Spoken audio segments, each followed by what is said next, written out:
Rizal, 28 Mindalawa. po yung luxury cars. Okay. Pero Ano karaming kotse meron kayo?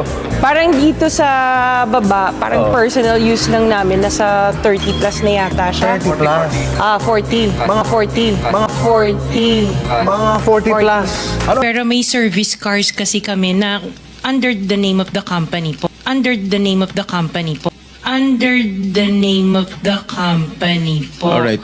Parang dito sa baba, parang personal use lang namin, nasa personal use lang namin, nasa personal use lang namin, nasa 30 plus na yata siya. 30 plus.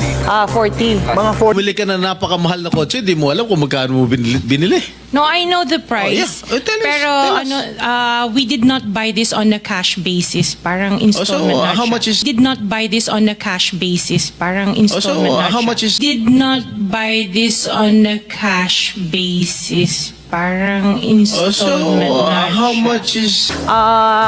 Ito yung una na bili namin, tapos yung, yung black pa lang una na bili namin.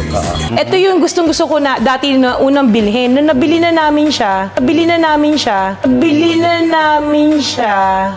hindi ko na ginagamit.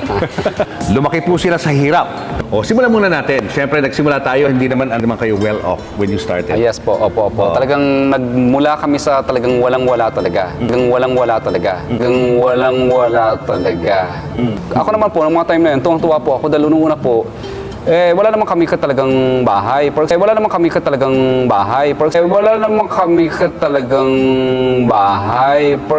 And then, ang parents ko both OFW.